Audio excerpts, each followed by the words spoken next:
Hey, it's Mazzy. This is my last video. My last video of 2022. A new year's going to bring us, hopefully, some better things. We've had a rough several years here. And I wanted to thank everyone for supporting my channel, my conversations, my showcase of music, my personal take on these records, these vessels, these storage containers for the music that I love and music that I've dived into over the last, well, since 1964, really. And I do want to talk about this album, Meet the Beatles, in relation to this. And then I'm going to sign off here. I put together just some slideshows. You know how you get these, I don't know if those of you either on Facebook or Instagram, it showcases your year. And some of these photographs are from my year through Instagram.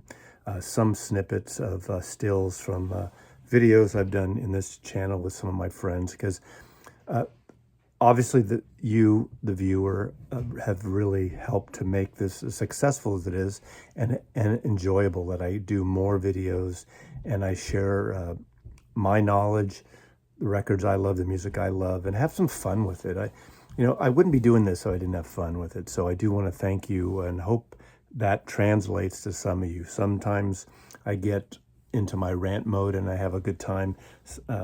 Maybe some people think I'm too serious about that. Whether I talk politics, which I am serious when I talk politics, or other things. But again, it does come down to the music, stupid.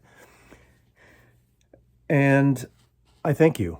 So do all the fun things, subscribe if you can, and watch the videos, whether it's the whack-a-moles, the memories, the on-the-road journeys, the showcases of music, new releases, and Mazzy's mix, and so on. But one of these two records, I don't know which one exact copy. These are both mono original copies of Meet the Beatles. And I know there's a difference, and the people in the UK won't really understand how important this record is for us in the United States, especially of a certain generation.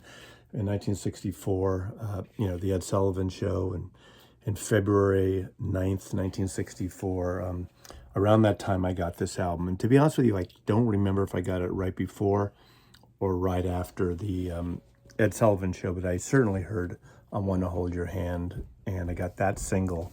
But this was the first album that my mother picked up for me. She worked in a department store that had a record department, and I've showcased this before and told this story before. She brought home this record by the Bugs. The Bugs, not the Beatles. The Beatle Beat, the Bugs cover, and just the Liverpool sound, the Bugs.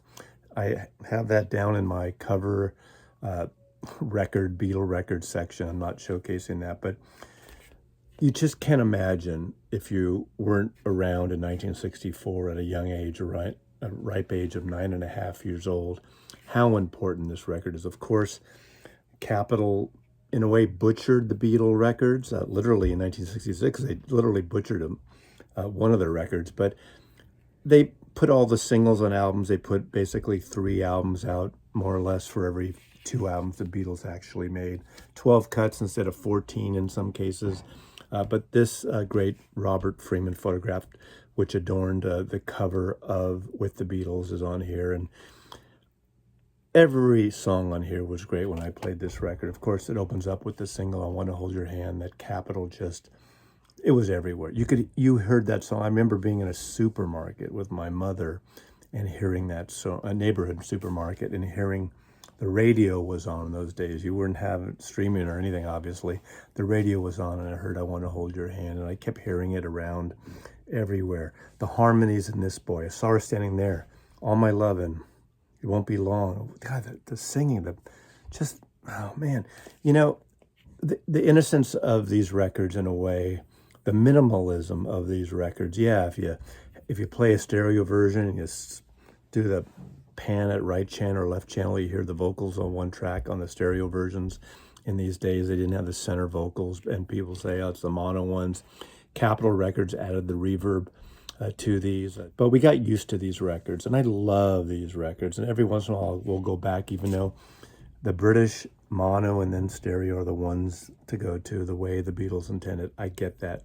But culturally, musically, at a time, the music I grew up with, was this and their American catalog, pretty much up until maybe Revolver, till Sgt. Pepper, when I started getting the British records in 67 and 68. The first album by England's phenomenal pop combo, file under the Beatles, pop rock vocal group, Beatlemania. I mean, this was a very special time, and this is what started all. This is, if it wasn't for this, I wouldn't probably have this collection. I wouldn't be making these videos.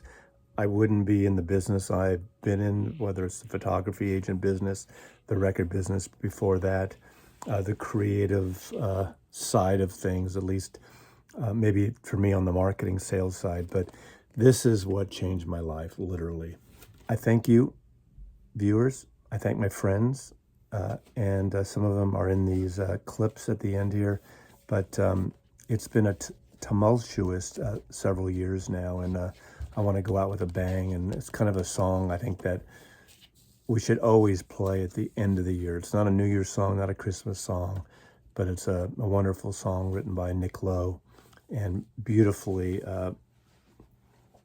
sung and played by Elvis Costello in The Attraction. So thanks again for watching. I'll see you in the new year. Mazzy loves you.